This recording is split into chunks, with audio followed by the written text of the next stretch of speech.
to the Top Flight Pod. You know what it is. You know what we're here to do. Back on screen today. Beautiful Austin, Texas. However, I'm joined by a very special guest. Somebody who you've probably seen on your screens, on your phones, on your computers.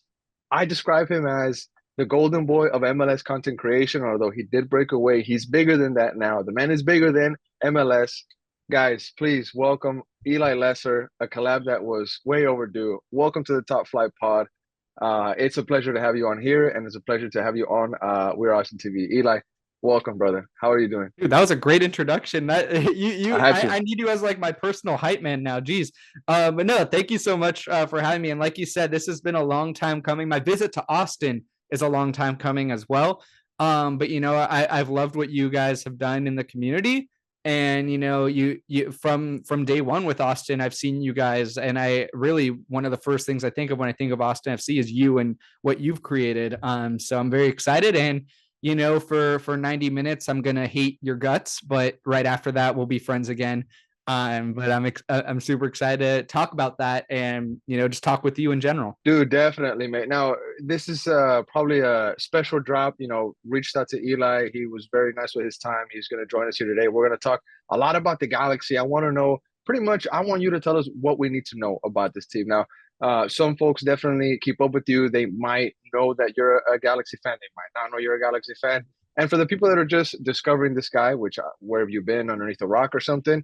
But this is probably one of the experts in the game on the LA Galaxy when it comes to modern MLS, and also this guy goes back a decade with MLS content creation. So this guy's knowledge on the Galaxy is probably top tier. So, and that's kind of where I wanted to start off the show, mate. I want to just jump right into it. Maybe a little bit of background on you and where the LA Galaxy fandom comes from. I know you're an Orange County SC owner, but where does the LA Galaxy start in your life? I mean, it started with me becoming a soccer fan, football fan in general. The Galaxy were my first exposure to the sport.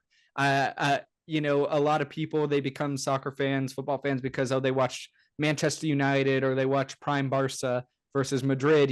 They fall in love with that, or they saw the World Cup. But for me, my very first exposure to the sport was the LA Galaxy. David Beckham coming to the Galaxy. That's what kind of put soccer on my radar. I was kind of a late bloomer to the sport in a way. It's weird because I'm, maybe a pioneer of covering MLS, but in terms of soccer in my life, I'm a late bloomer, and it didn't really happen until, Beckham came when I was 7 years old. And I'd say it really more happened when I was like 12, 13. Or 11, 12, that's when I really became like a huge fan.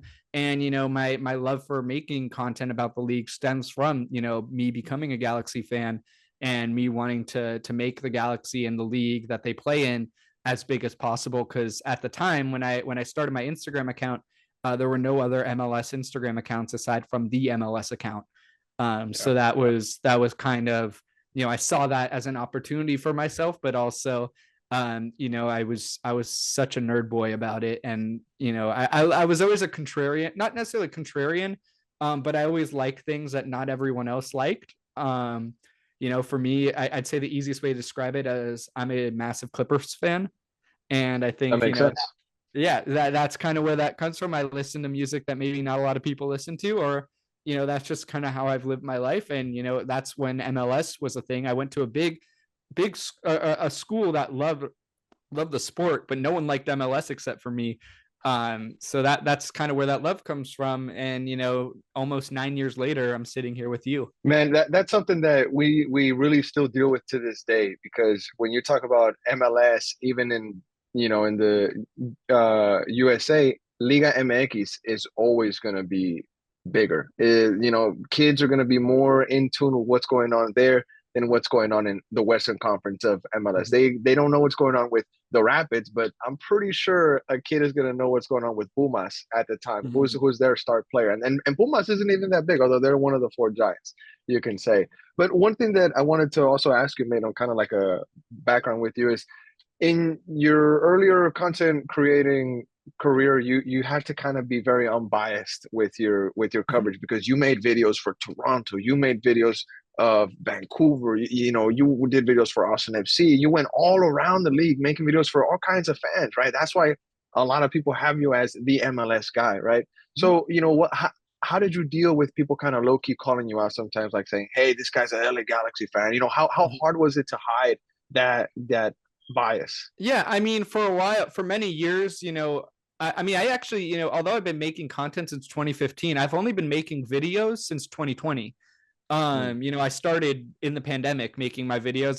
That was a big realization. But before, it was very easy to hide who I rooted for. Maybe I made a list and people are like, "Oh, this Galaxy player is too high" or something. But mm, for a while, what was very interesting, especially when LAFC came to town, I was very neutral between the two clubs. At least I showed myself as very neutral. yeah, Galaxy always had my heart, except for, I and this is probably why the LAFC community hates me, or a lot of people do, is because there was a point where LAFC fans thought I was an LAFC fan.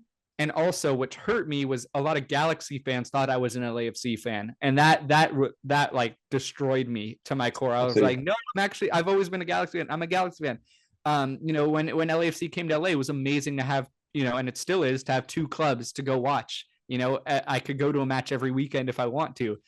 So that was super cool for me, even though I was always a Galaxy fan. But a lot of LAFC fans felt very betrayed by me when Yeah, I even worked on an LAFC show, 110 football back in the day. 110 football. Yeah, Um, you're right. You're right. but what people don't realize is I didn't cover LAFC on the show. I was the rest of MLS guy. And it was just a great opportunity with friends that I made. But after that show left, I was like, I'm tired of just like hiding that I'm a Galaxy fan. Every big content creator, whether they're biased or not, I'm not calling myself big, but when you look at every big content creator, you know what club they support. Hmm. And I'd rather show my authentic self and who I am and show my authentic connection to the game rather than just being a talking head. Because it brings some, it makes it more personal, and you kind of know where I'm coming from when I'm a Galaxy fan. How Yeah. connected I am. My only real regret in all that is announcing on Twitter that I was joining Angel City Brigade, which is the supporter group I joined. Joining them, I do not regret. I love them so much, but maybe publicly announcing it, especially when people still didn't quite know where I lied, was not the best decision, because that's kind of when I became the villain to LAFC fans. But it's okay. Hey, you can't win them all, mate. You can't win them all. No. Even though you know someone like you that has probably made the right step multiple times, unfortunately. And this is lessons to all the kids out there and everybody listening. You just can't be perfect, mate. You can't win it all. I try not to live with any regrets, and for me that felt like a decision I needed to do at the time. And you can't. There's 29 clubs in MLS. I can't Hmm. please all 29 fan bases 100% of the time. So No, you can't. I just try to please 28 of them. But You can't, mate. You can't. I mean, you're talking about pleasing 29 teams. You can't please the fan base as a whole. There's people that are wolf in. There's people that are wolf out. You know what I'm saying? So that's right there, just in one fan base. So I can't no. even imagine the kind of headaches that you had to go through at one point when you were making videos for all kinds of teams, and you had to watch out for different teams' feelings because every team has their own culture, and you Mhm. kind of gotta watch out through everything that you're going through. But I want to get into a little bit of the actual game that's going to be going Yeah, on of course. this Saturday at Austin FC Stadium Q2.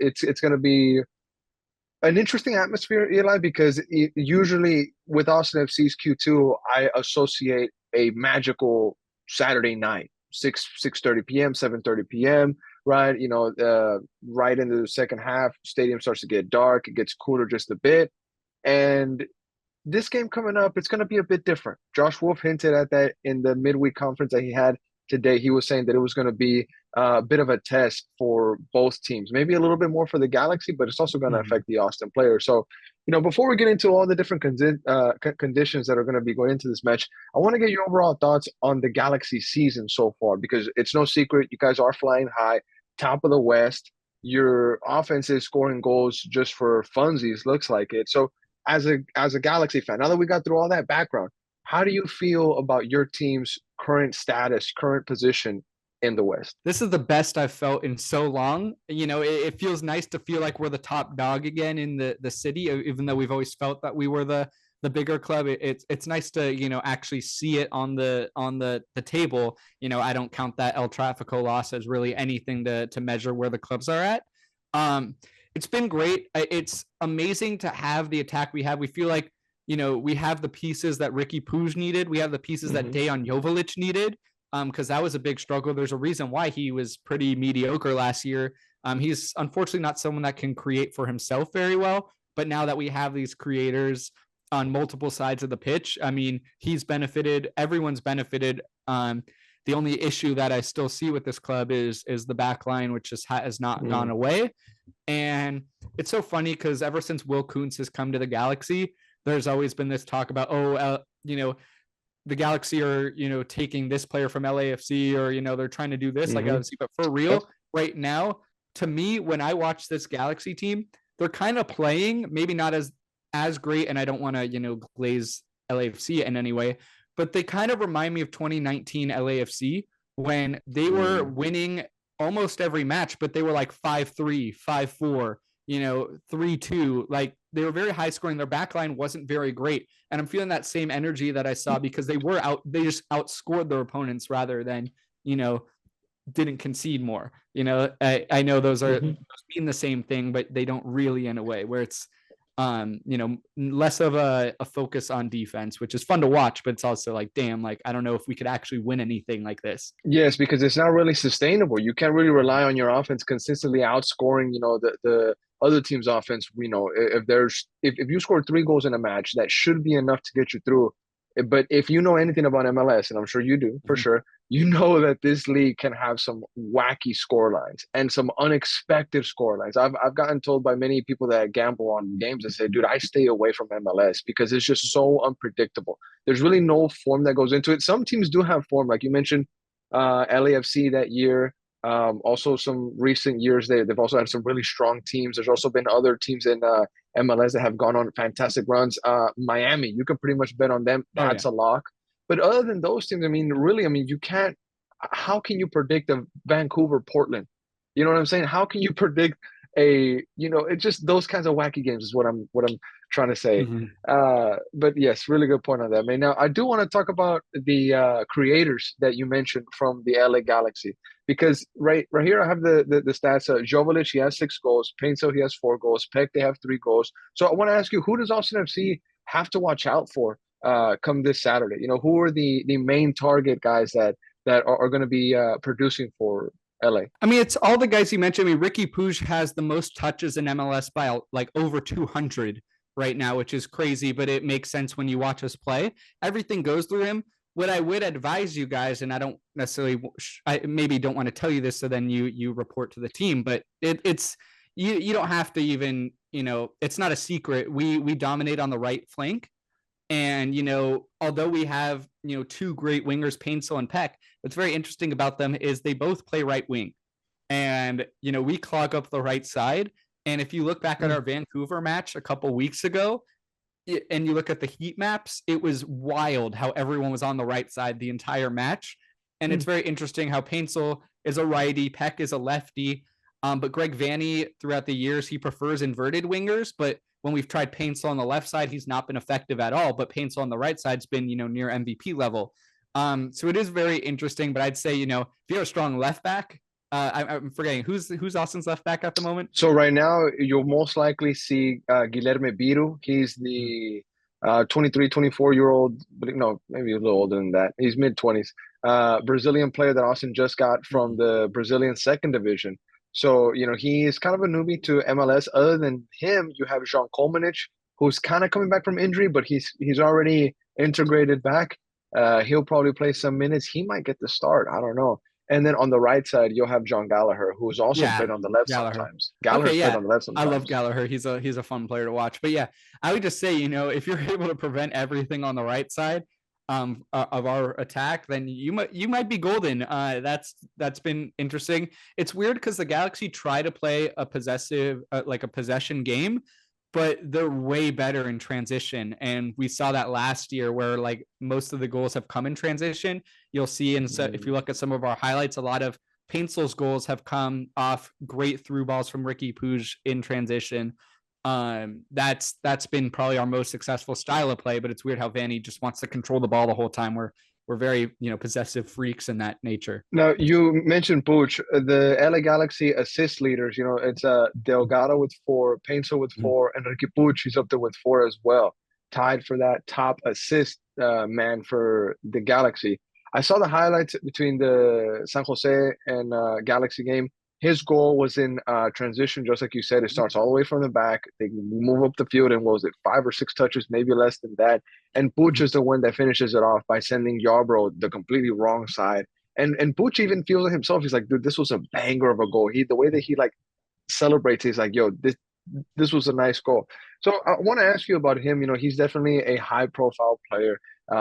Coming from the team that he came from, moving to MLS. I know it was criticized. Some people kind of compared it to the Beckham move, not so much on that hype train or whatever. But him leaving Barca, coming to LA was definitely talked about all around the world and criticized Mhm. most likely.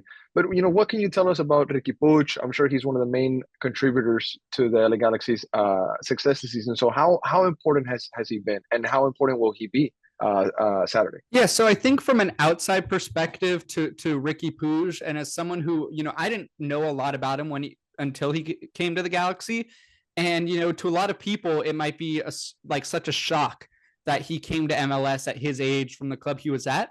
But when you start to understand Ricky as a player, I hate mentioning James Harden, but he's the system, and he needs he needs to be built around, and that just wasn't going to happen at Barca. It probably wasn't going to happen maybe even in La Liga. He'd have to kind of, fall back into a more reserved role, or, Mm-hmm. he'd have to fit a role, where he comes to the Galaxy, everything's built around him, everything goes through him, and that's where he thrives the most. And it's, maybe he's not at the level that the best in the Premier League are doing that same type of thing, but he's able to do that here, and we're very thankful for it. We all Galaxy fans, actually, there's weird beef where a lot of Galaxy fans try to call him overrated. That's stupid. He's amazing.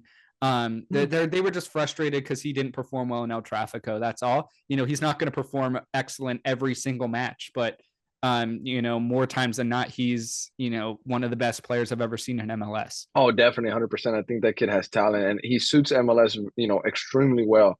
The Galaxy is a great fit for him, I want to say, because not only is he good on the pitch, he's given us like box office moments outside the pitch. When Chiellini was there, the little beef they had, Yeah. that whole arc, man, that was just great stuff off the pitch for the person consuming, that neutral, beef or whatever. I'm sure for Galaxy fans, I'm sure for LA fans, it was much deeper than that. But for people looking outside in, because the LA Galaxy LAFC rivalry in MLS is probably the biggest one, and more people tune in, and more people would want to tune into the match. But the way that they're scheduled has been very criticized this year, right? People have definitely came out on it. But that game, not only do other fan bases in MLS want to watch it, there's people around the world that would tune into El Tráfico because of the names involved in the game, and it's usually the two best teams in MLS, or they should be the two best teams in Yeah. MLS. So Butch, I think Butch is great for the Galaxy and the league as a whole. Yeah, we need characters. That's Yeah. part of what gains fans, what keeps fans coming back. It's not just quality, it's about personality. And I think that's where, I think even like the NWSL does a very good job of, hey, maybe it might not be the highest quality football or soccer, but who the big names were. When I told, my dad, who doesn't follow soccer at all, when I told him I was going to the NWSL uh, championship last year, and he was like, "Is Megan Rapinoe playing in that?" The fact that he knew who Megan Rapinoe is, that was a big deal, and that kind of shows you how personality driven it is. And I hope as a content creator, personalities are the best. That they help me produce better content. When I have more stuff to talk about, I know what players I can talk about and know will perform well at versus not. And I think him being a great footballer is important, but him being a great personality, or if you dislike him, just a personality in general, is very important for the league. I agree, man. I agree, and also on the women's sport of it, I think what Caitlin Clark is Yeah. doing right now too. I mean, dude, she's blowing up the women's sport more than it. I mean, she's not doing it. Oh, and it's her, and it's only her. It's been a lot of ladies putting in a bunch of work into it on all kinds of sports, basketball, soccer. It goes all around. But I think she's really helped it like just take another big leap that it really needed. And it has a lot of people tuned in. Her, Angel Reese, bro. The list goes on. This March Madness was more about the ladies than about the Oh yeah. guys. As a Syracuse basketball fan, I was very salty that our men's team didn't make the tournament. So yeah, I was more tuned into the women's this year, and Dude, rightfully so. I mean, it was paper. I mean, it was box office, you know. yeah, it was. It was, man. Hey, maybe we went off a little bit of a tangent. Caitlin Clark, we Sorry. actually blame you, but let's get back to Austin and LA Definitely. Galaxy, man. That's kind of my fault a little bit there. Now, Now you're good. we talked about the guys that are in that are scoring goals, the guys that the Galaxy is looking to create those goals. But so I want to ask you, what in what ways can the LA Galaxy hurt this Austin FC side? Because you obviously know what strengths you guys have. I mean, what weaknesses do you know of that Austin FC has? I mean, right now Austin FC is mid-table. You know what I'm saying? They're not playing the best football that they can, although you got to look at the roster and it's kind of limited a bit. So, kind of just where do you think LA Galaxy is looking to hurt this Austin FC side? I mean, it's the same things that I kind of mentioned with it being in transition and stuff. I mean, Yeah. in my mind, I know the ways that you could hurt us, which scare me.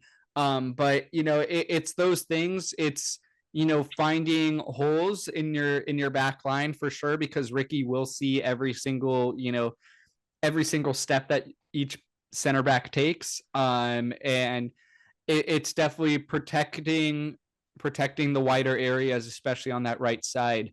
Clog what you got to clog there. But that's kind of where we're going to hurt you. I don't know if this is your next question, but where we are scared is set pieces. We've given up by far the most set piece goals in MLS this season. I believe it's like 7 or 8 now, which is terrible. And it feels like every time there's a corner kick or a free kick, it's like, up, here we go, this is where they level it. So I would say if you guys are good at scoring on set pieces, like that's gonna be your way to beat us this time. Not saying that we're like far superior, but like that's the easiest way to get to us. That's really interesting to talk about, and it's good for you to point out because Austin FC, they just hired a set piece coach this Of season, course he did. and Of course he did. the the set piece coach, he was part of the Austin FC two side that won the MLS Mhm. Next Pro that year in 2023. So Austin FC has kind of improved on set pieces. They try different things or whatnot, and they have tall guys right now. Cascante is a dude that will probably feature. He was suspended against Houston, so he'll be Mhm. back this game. And then you have guys like Matt Hedges. He's an MLS defender, probably legend MLS I forgot defender that of he was still with you years. guys. I was gonna ask. That guy is like 8 feet tall.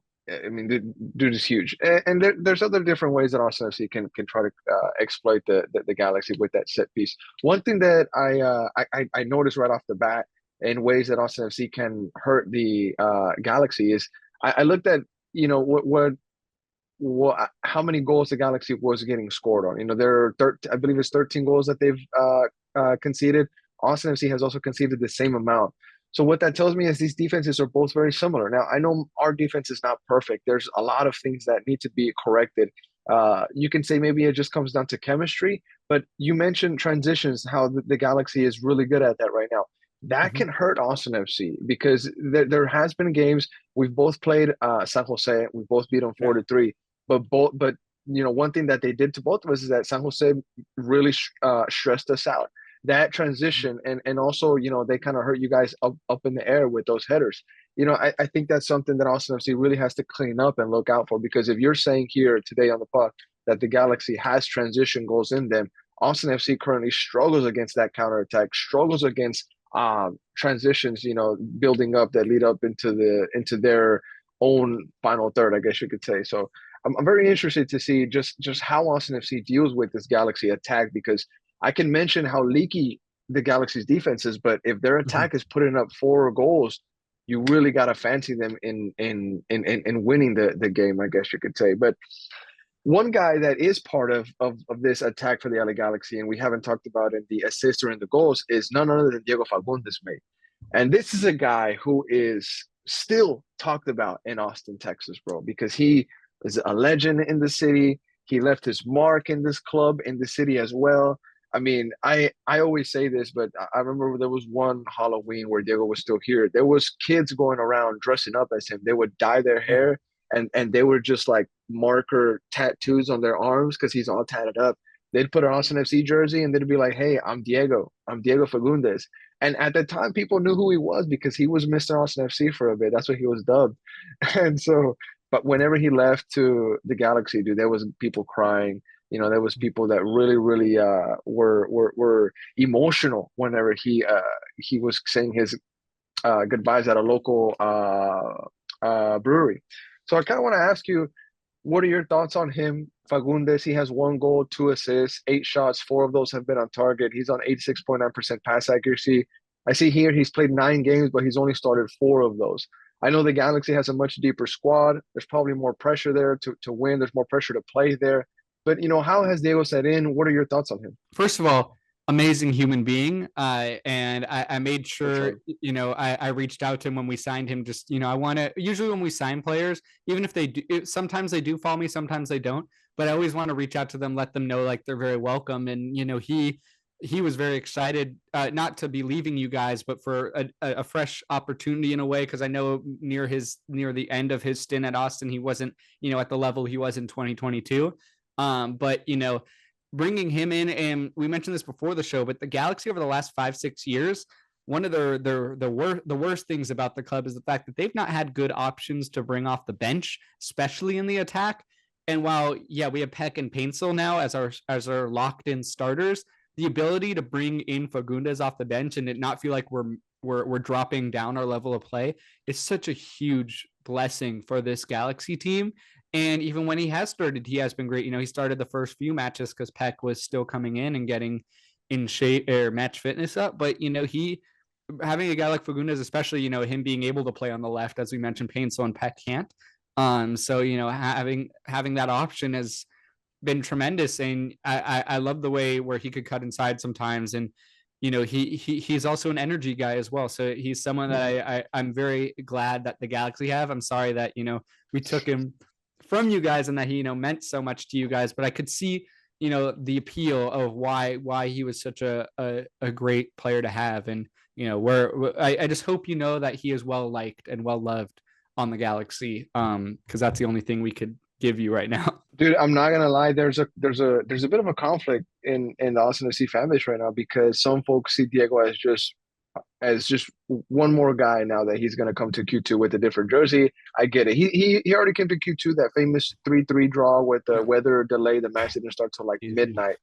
It was a crazy game, but Diego came, he already had his homecoming, I guess you could say. But there's people that, like I said, they see Diego as another player and say that they're not gonna applaud him. And then there's people that say that they are gonna, just clap for him, stand up, chant his name, and most likely. But I mean, that kind of just goes to show just what kind of person he was and the mark that he left here. The fact that there's still people that are on his side, even though he's wearing different team colors, speaks a lot to who he is and his like character. And there's fans in Austin that keep up with the Galaxy because of Diego. Yeah, they kept up with him. He just got the goal that took him over the mark of 70-70. Yes, 70-70. And it's funny because in a recent podcast interview he did with Austin journalist Jorge Iturralde, he mentions how he was hoping that 70 goal didn't come against Austin FC. So he in his mind, he knew that it could happen against Austin, but he's happy that it happened right before. So that goes. And one more thing I want to add about Diego, it's very unfortunate that he did leave Austin because I feel like he was planning for his life to be long-term in Austin, and just out of nowhere you get traded. And that's one thing about MLS, you can get traded like that. And at that moment he just had like a newborn baby, and it just wasn't part of his plans. I'm sure of it. And I don't know, where you get the call and you could be anywhere and you say, hey, you're gonna get on a plane soon, you're traded. And that's the life of an athlete sometimes, and people kind of don't put that into their equation sometimes, and it just hurts. And I'm sure it was difficult for him as well because he was fortunate enough to play 10 years with one club for a while, and I think that maybe when he went to Austin, he might have felt like, oh, this will be the next 10 years. Doesn't always work out that way. But selfishly, I'm glad he's with us, and I definitely really like him as a player. And yeah, I'm beyond happy to talk about how much I like Diego Fagundez as long as you want to. But do you think Diego's gonna score versus Austin? So I don't do predictions usually, but I will say he's the type to score on his former club and not celebrate Not And celebrate. That's what I was gonna yeah, ask. if any, yeah, like he's gonna do that. He'll come over to you to the supporter section at the end of the match. Yeah. He's a class guy, He's a he's class definitely not. guy. He's a class. But I'm All sure right, he man. doesn't feel bad blood. Definitely. Now, some notable stats for Austin FC this year in 2024. Their top scorer right now is Drusi Dior's, Sebastian Drusi. Diego Rubio, Guilherme Biro, I mentioned the left back. Cascante, also center back. They all have 2 goals, so they're kind of duking it out for that top scorer spot. The assist leader currently is Alex Ring. Surprise, surprise there. I was a bit shocked to find that out, although it's very early in the season. I'm sure he Mhm. might not get the top assist this season, but you never know. He might go off in that uh, department of his game. The XG leader for Austin FC is Drusi with 1.93, of course. No shock there. And also in second place, Hadro Brian, a guy that you guys got to watch out for on Saturday. His XG is 1.17.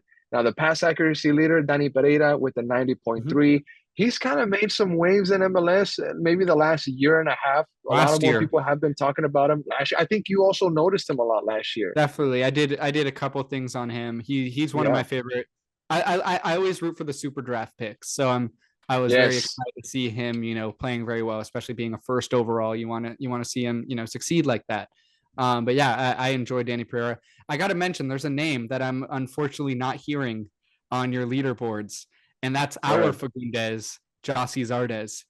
And Oh, we love Lord Jacinho. He's our guy. I know that he's maybe not the player he once was, but he was that guy that we just loved as a fan base. He was our homegrown. My mom even has a Jossie's artist story where she was just running in the airport to reach a flight, and she saw Jossie and she like hiccuped. She's like, Jossie, and then he looked up to her and he like gave her the nicest handshake and smile.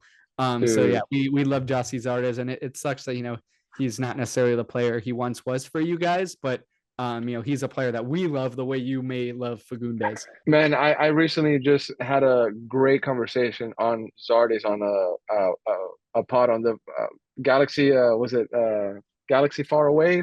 What was it the Yeah. pod Oh, from LA? News Across the Galaxy. News Across the Galaxy. We Yeah, were just Nag. I talking love those about guys. Zardes. We were just talking about Zardes, and I was like, dude, it's just father time.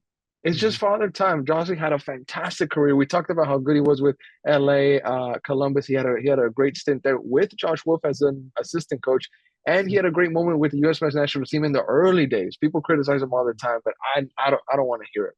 Jossie is such a just humble, professional, honest guy, and it's just father time. And he has a different role here in Austin now. Just one thing on him, I think he's more of a supplier now. He holds the Yeah, a ball a locker lot, room guy. locker room Yeah. guy, 100%. And it's good to have him here. I'm proud that his career went through Austin FC, and Mhm. I'm gonna talk about that years to come. Say, hey, Josh's artist, he went through Austin FC. He's that guy that you'll say, hey, he went through my club. You know what Mhm. I'm saying? So Definitely. it's just father time at this point. But shout out to Zardes, shout out to Diego Fagundez for sure. But yeah, like I said, those guys you got to keep an eye on as an LA Galaxy fan. Make sure to watch out for Drusi. Hader O'Brien, his speed is going to definitely be an asset on that wing. And the center backs right now for Austin FC are kind of having a lot of people talking. They're kind of gelling it. It's the folks are saying this is the most secure the center back partnership has been in club history. I know it's young. I know it's young club history. People are confident with the center back partnership. So we'll see just if it's strong enough to contain that LA Galaxy offense, mate. Now you've heard me talk about different Austin players and whatnot, and who you need to watch out for. But who's one guy that you know to watch out for? Like what's one name that pops out? I mean, it's always going to be Ricky Pooch for the Galaxy, and how everything we do goes through him. A lot of people want to make the case for Painsil to be our team MVP so far. He was on the MLS's MVP ladder that they posted. He was on that. I mean, Painsil wouldn't have the success that he's had so far without Ricky Puig. And I love Painsil. He's goated. I love him. But Ricky's the guy you got to watch for. He's the guy you have to live it. But then an underrated guy, although I will say Mark Delgado, especially because he did once score a banger against you guys.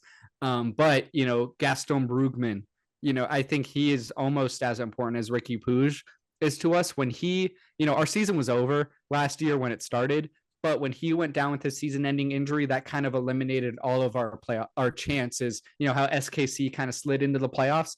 Galaxy Mhm. fans kind of thought there could have been a chance after we fired Chris Klein. But we felt like there was maybe a chance we could slide in, but once Gaston Brugman got injured, there was no more chance. But he's someone you got to watch out for, especially the way he plays with Ricky. Now, before I get who you're looking out for from the Austin side, I do want to say that I'm very interested to see how the Galaxy defense lines up because I know that Edwin Cerillo, he's been filling in Surreal, yeah. at the right back, he's been He's been filling in at everywhere. center back, and with the current woes that the Galaxy center back department is currently going through, he might slot in at center back, is what I'm hearing, Mhm. and if we look at the LA Galaxy versus San Jose highlights, I might feel comfortable with saying that two of those goals were on him, where he just gets out jumped and he loses his mark. So I think that's going to be something Austin FC forwards like Diego Rubio are going to try to uh, exploit definitely. But what's your thoughts on Edwin? Because like you said, he's been everywhere. He went toe to toe versus Messi, and at the end of the day, he's a Texas boy. He's not Yeah. that far away from Austin. We love Edwin Cerrillo. We feel bad for him because he's being put in these positions that he's never played before. He's never played center back before. He's never played right back before. It's Mm-hmm. just been out of necessity with players out and stuff. I believe it was Yamane out last week. The week before, Martin had a red card. So that's just the unfortunate thing there because when he's played in his natural position, which is the six, he was excellent when Brugman was out at the start of the year, just getting back. Soria started the season off at defensive mid, and he looked great out there. Definitely he is a liability on our back line, but it's been out of necessity since we've been dealing with injuries and red cards and all that stuff. We're still waiting for Jalen Neal to get back into match fitness, who would be huge.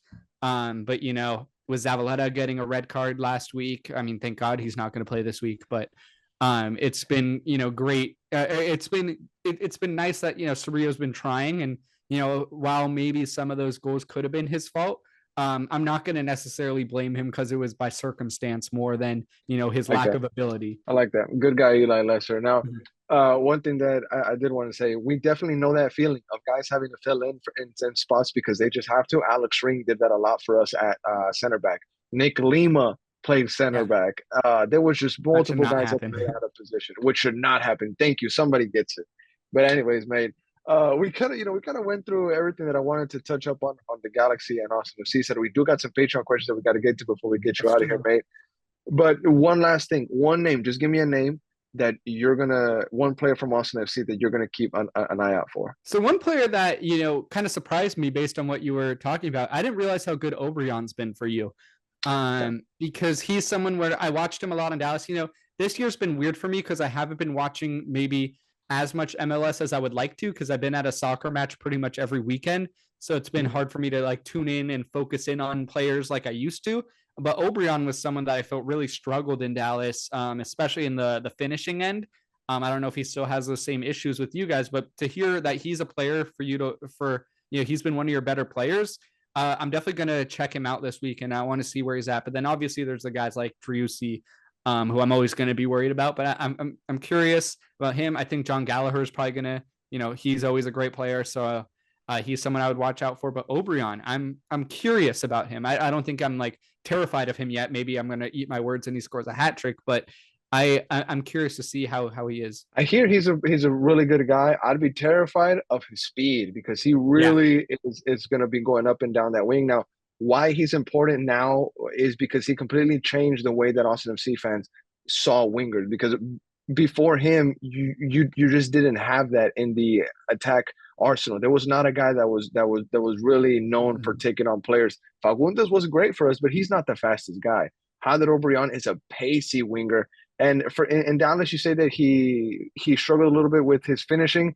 In Austin, he could be tied for top scorer right now. Maybe he could have 3 goals. He could be the absolute leader.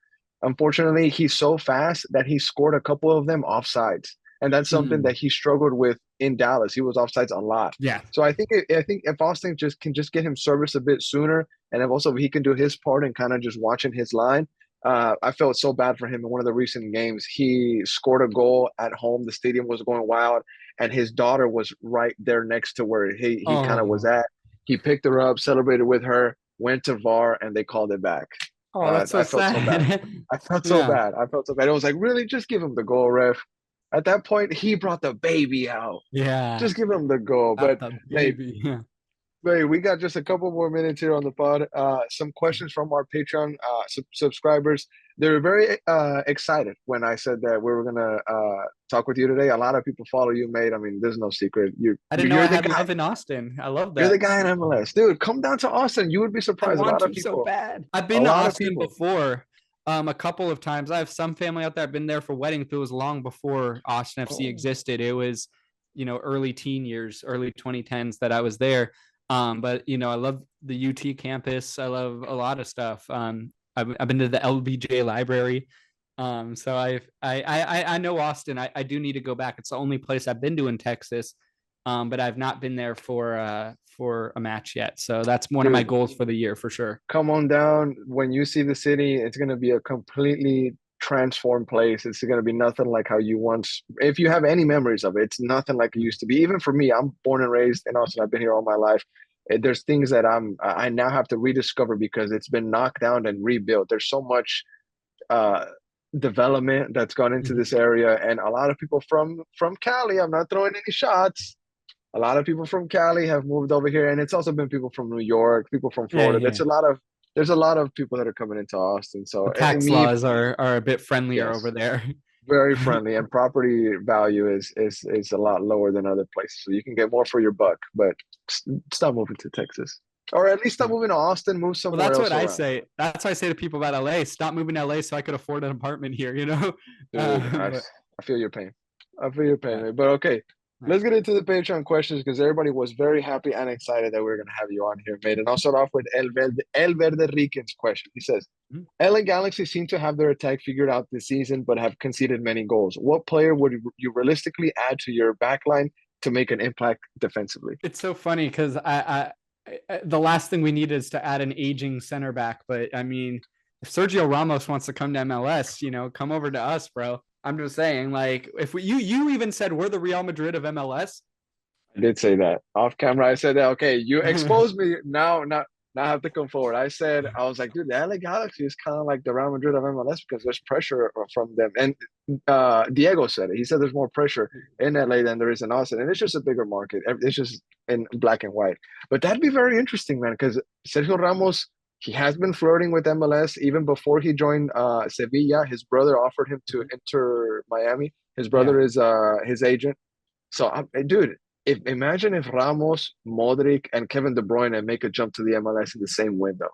Crazy. I mean, out of those, I mean, we don't have a need for, I mean, everyone has a need for KDB, but like, it would be weird to have him and Ricky. But KDB is like a dream player of mine to come to MLS. I've always loved watching him. I hate City, but I For love watching sure. him. For sure. He's his class. But you say aging center back Sergio Ramos. We saw what Chiellini was to the league. So I think Sergio Ramos could do well in this league.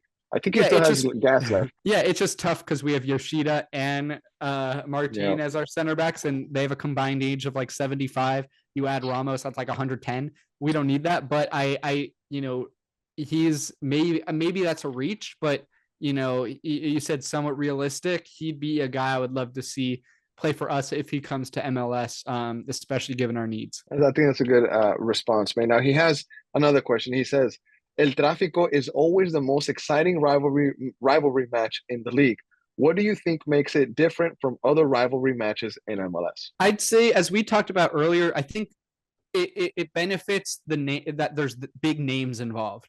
For Mhm. it started off with it being Zlatan versus Carlos Vela. The big match was Zlatan's coming out party. If that didn't happen, if Zlatan didn't score those goals and the Galaxy lost, 3-0, 3-1, El Tráfico would not be what it is today at all. It's always been personality driven, and since then it's become that's what grew the hatred between the two fan bases. And I think there's a reason why El Tráfico is just so much bigger than the Hudson River Derby, which would be like a market wise competitive between the two.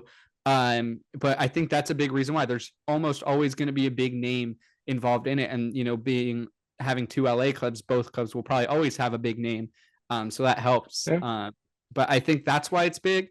And then from a chronically online part, I think although both fan bases, I think they're just a bunch of yappers online. Like, the fact that our Twitter beefs leak onto other MLS Twitter like on other MLS fans Twitter pages, that says something, because you don't quite see that necessarily. Like I feel like, while Seattle versus Portland is such a huge rivalry, I don't see a lot of their like online beefing as much as I do of other rivalries. I'd say the one that I see the most outside of ours is Hell is Real. I see a lot of Cincy versus Yeah, Columbus.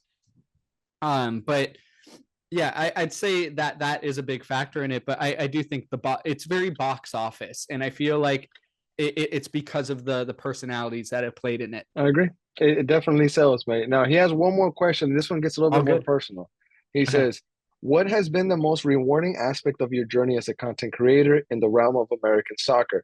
Where do you see your journey going next?" Where I see my journey going next is a tough question. Because I'm looking for opportunities to host. I mean, my dream goal would be to host a TV show about MLS and American soccer, and make it kind of Gen Z driven, or for the younger demographic. My goal is to always be, I talked with Jose about this, but one thing is, you know, it's kind of in relation to music. I want to be like the gateway band to someone into MLS, where maybe I'll be like I don't want to be like, oh, because I want to be the mainstream guy, but I want to be the first taste of MLS that people get, and then they go search for more people after that, if they want to dive deeper. My goal isn't necessarily to be like the deep tactical guy, because that's not who I am. I can't pretend to be that guy. But my goal is to be kind of like, my content, I've always tried to aim it towards people who were like me getting in when I was getting into MLS. What was I interested in when I was getting into MLS? That's kind of what I want to make content for, and for those people, and to bring those people in. But the most rewarding thing, first of all, as I mentioned, I when I joined the community, there was no community. So I don't think I've necessarily created the community, and I'm like the founding father.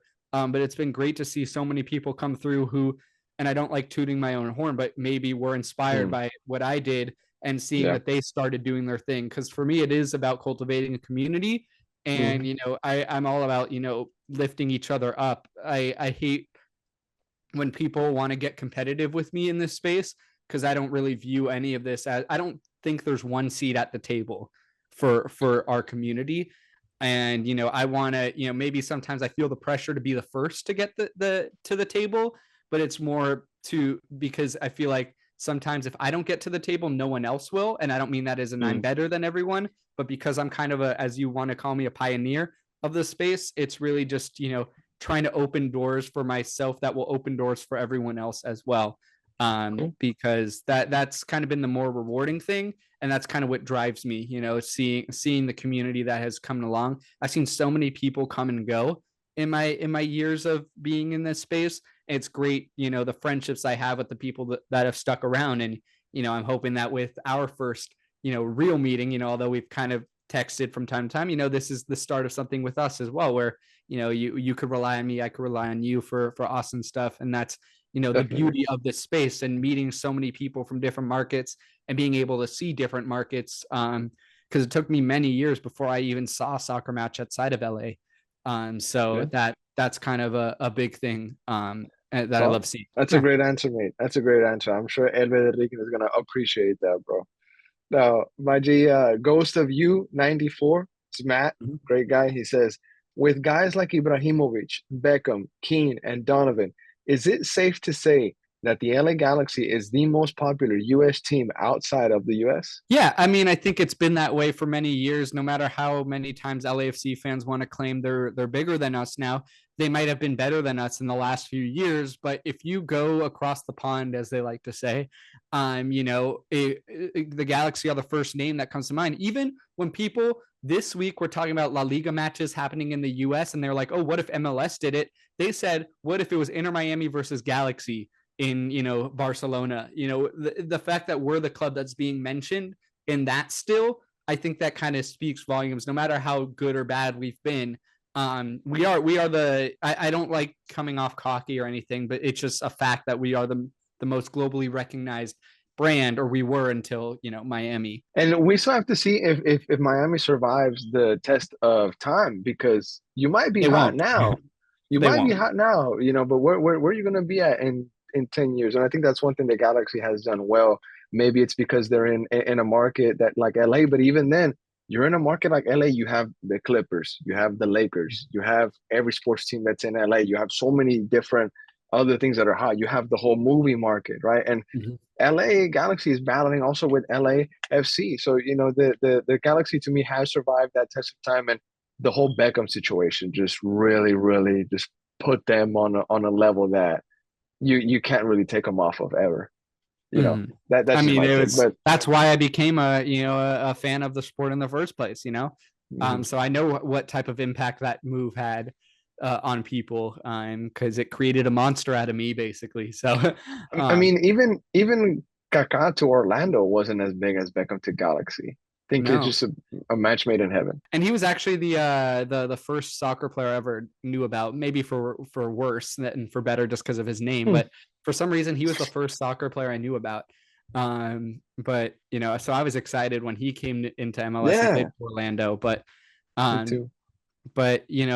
it's I don't know. It's cool. It's been a privilege to grow up a Galaxy fan and have that be the club that I've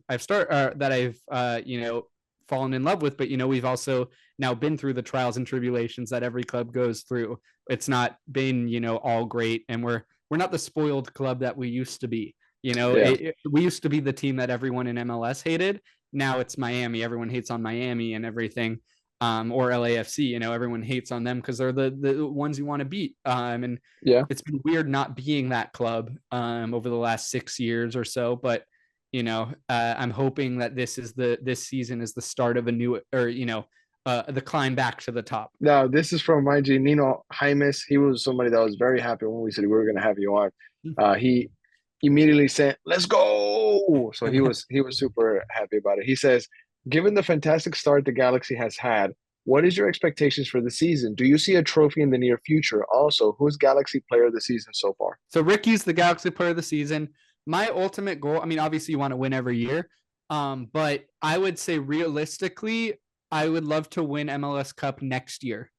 I Ooh, think this is the first year of something. I mean, I'd like to finish top four and win at least a playoff game. And if we run into LAFC, please beat them this time, because we're 0-2 against them in the playoffs.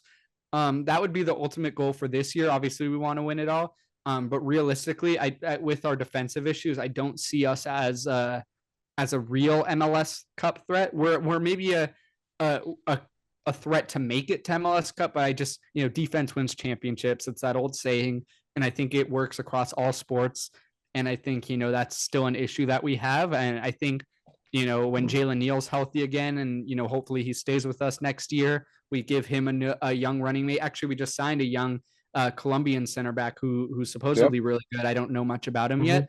But hopefully they could kind of take over for Martin and Yoshida next year, and we'll be a lot more solid in the back, because I think our attack is set for the next few years, hopefully. Yeah, I think that's a really spot on take. I wonder what LA Galaxy fans think about that, and I'm sure they're going to tune into this, so they could leave what they think in the comments below. Now, this is from my GJC. He is one of the writers that helps us at We Austin TV. Great guy, also a big fan. He says over under 4 years before Galaxy wins another Supporter Shield or MLS Cup. I mean, I'd say hopefully under for MLS Cup. I The don't care Shield is about. tricky. I don't. Yeah, the Shield is a lot harder, I'd say, than MLS Cup, just by odds. I I I don't care about the Supporter Shield that much. I know that's a weird thing to say. I know it's like the big thing to win, traditionally in soccer, but in MLS, no one really remembers the Supporter Shield like they win that they remember MLS Cup. Who won the Shield last year? Cincy, I do know that. Who won the Shield before that? LAFC And before that, 2021. That was it the would be. Revs? It was the Revs. It was the Revs. They broke that. 2020 doesn't count because it was COVID, but it was Philly. Right. They got the fake shield. I could go back, and it was LAFC. I Yeah, remember it, but only I would remember that stuff. exactly. You The know, point we're trying to make here is that the MLS Cup has more importance than the Shield. I don't have to think about who won MLS Cup. You name me a year right now, I'll probably. Actually, if you want it, I'll name the MLS Cup champion within 5 seconds. Hopefully, I mean, okay, how about 2013, 2013 was Kansas City. 2015, That was Portland, 2016, Seattle, 2014? Galaxy. I was looking for the one. I was like, I don't think Galaxy has one in there. But okay, all right. I'm backing I off. got every MLS Cup, even like the I'm backing '90s off. and 2000s. But Now we have one more question here. This is from my G Ryan Brack 91. He says, "Ask him if he thinks Fagundez is worth the salary he is on. Also, if Diego has ingrained himself in the LA community like he did here in Austin." You kind of answered that earlier in the pod, but maybe just another quick answer there. yeah, I actually don't remember how much he's getting, or actually, we don't know how much he's getting paid, unless it's the same contract that you guys paid him. But since Probably is. yeah, because Probably is. I don't think he was on our salary guide for last year. This year's hasn't come out yet. But I'd say he's worth it to be able to bring a guy like him off the bench. I the fact that we can afford to have him, then that tells me he's worth it. And yeah, I don't know about how much he's ingrained himself in the community, at least from a physical, perspective. I haven't seen him at too many like events and stuff. Maybe that he was at for you guys. I've also not been the best this year at showing up to a lot of things. Since I've been back in LA from college, I have not shown up enough to certain things, so I don't fully remember what player, or I do know the players that were for sure there, but like some I kind of forget. But like I mentioned many times, like I'm glad to have him, and I'm pretty sure every Galaxy feels the same way. No one's like, I've not heard an anti Fagundez opinion, but that's like, that's weird. Who's like that It's good. anti, I don't That's know. good. That's good to hear. That's good to hear, man. I'm sure Austin fans are gonna love that. Now, just my question, last one, Mhm. is I saw that there was a bit of a pattern in like the last 5 or 6 years. The Galaxy misses the playoffs. They make like the conference semis. They miss the playoffs. They make the conference semis. They miss the playoffs. Last year, you missed the playoffs. So if the pattern continues, you're set for a deep playoff run this year. You think this might be a championship year? Do you like just early prediction? Do you think this might be one of those years? Galaxy fans are gonna hate me for this. I don't feel championship vibes yet from this team. You I said don't you said next year. You said Yeah, next next year. year, and I think the pattern will be broken. I think from here on out, now that we have Will Kuntz, I think we're going to be back to a regular threat in the West. But I don't think our threat is, or our target is big enough yet to where we're like that team. We're not him yet. I think we're really really good, and I'm very excited for this team. But for me, I think it really, as much as I want to win every year, it's about building for next year, because I think I I'm that biased Galaxy fan, maybe, and everyone likes to call me out on it in my power rankings or whatever. But I'm going to predict the Galaxy to win MLS Cup next year, unless Puig leaves or something like that. I'm going to predict them to win it. Okay. And speaking of your power rankings, Austin just made a massive leap. I see they're like 13th, I Mhm. think, or something like that. I, So I, cool. it's hard for me this year to really like dive into all 29 clubs like I used to. When I started, there were only like 19 clubs. But I've seen the results in recent weeks. I've seen a couple clean sheets, right? Well, we Or just got one against Houston.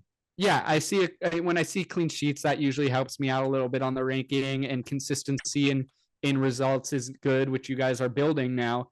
Yeah. So as a Galaxy fan, I'm a little nervous about this weekend. I will say, and this is not me being cocky, but we've historically had your number, and I Yeah. think that has a lot of Galaxy fans, pretty hyped. And also one of my good Galaxy friends, Herrick.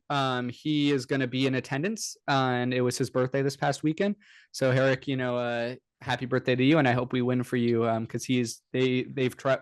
Galaxy are great at traveling, and like the supporters. So I hope that we perform well for him. Well, you say Galaxy's good at traveling. Hopefully that time affects them. Hopefully they don't get enough sleep. And hopefully the espresso machine is broken everywhere they go and Starbucks denies them service. But hey, Eli, dude, thank you so much for coming on here. I appreciate your time. I know you did another show today with Jose, so that is just a testament of the work you put into this. You did two shows in one day. People just need to realize the kind of hustle, the kind of grind you're on. And we appreciate it because we consume the content you put out. And, hopefully you continue to do it because a lot of people are really rooting for you, pushing for you. Hopefully that you can finish that race that you're running for a lot of people in the MLS that are in the content creation bubble. Thank you so much for the comments. I'm really bad at accepting compliments, so sorry if my You're face looks good. like So am I. awkward. But So am one I. thing I want to shout you guys out, because just as important as it may be for people who cover the the league as a whole, when I mentioned I want to be a gateway for, I want to be a gateway for people like you guys at Austin TV who are very, very tied into a club. If they like what maybe I make a video on Austin that's very loose, I'm not very detailed all the time. And they're like, oh, I want to learn more about Austin. My goal is, they go search for people like you. And, I think when I think of the top, people are doing like fan content about, a specific club, I think of you guys. I think of Top Bin with Charlotte FC. Like, I think we have some really great creators out there. And I hope every club can have someone like you guys, because you guys put in great work. Gotta send a shout out to my G Rave Green TV up Rave in Green, oh, Cheyenne, of Seattle. course. Shout out Dude, to my G. that's my homie. There's so many creators out there, bro. Like there's Mhm. somebody you can name for almost every team in MLS, and that used to not be the case. I think there's been a renaissance in MLS content Mhm. creation, and it's just popping up Definitely. everywhere. Shout out to Top Ben. They're really doing it right out there. I love what they've been putting out, and they have a coach that gives them content. Dean Smith is also box office. I Yeah, love that guy. we need personalities like that. Like, I think, Yep. sorry, this is a tangent, but I think it's just as important for MLS to get like a Jose Mourinho as it is for them to get a Messi, to get a coach like that in this league. If we could get Pep, we get Klopp. I want to get all the elite head coaches, boom, because that will attract all the players, but also they are personalities themselves. It's coming. It's coming. The MLS, this league is definitely growing, and I don't get tired of defending it, even against like my little cousins that are Pumas fans, Chivas fans, America fans. They always say, "Oh, Austin FC is this and that," and I'm just like, "Yo, bro, we can definitely go at it. Leagues Cup's coming around. We'll see what's up." So Oh, it is what it 100%. is, mate. But Eli, again, bro, thank you for joining me. Thank you for being on here. I'm very excited for the match, and hopefully soon we can have you down here in Austin, and you can enjoy the whole city. I'd be down to come down for when you guys play like LAFC, so then I'm rooting for you. So that'd be great. Yes, I yes. prefer, honestly, when I visit a stadium for the first time, I prefer it to not be against the Galaxy, so that I could kind of cheer for the home team and Mm, embed myself with the home like fans.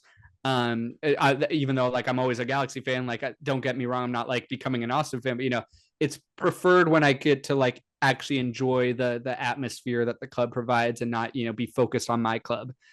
So yeah, definitely. I would love to come All down right. for a match like that. All right, my G. Well, we'll get out of here. Hopefully, you enjoyed the rest of your night. Hopefully, everybody enjoys their day, their night, their lunch, whatever. And we'll see what happens between Austin FC and the LA Galaxy. But all right, everybody, thank you for joining us, and we'll see you soon. Later. Crazy.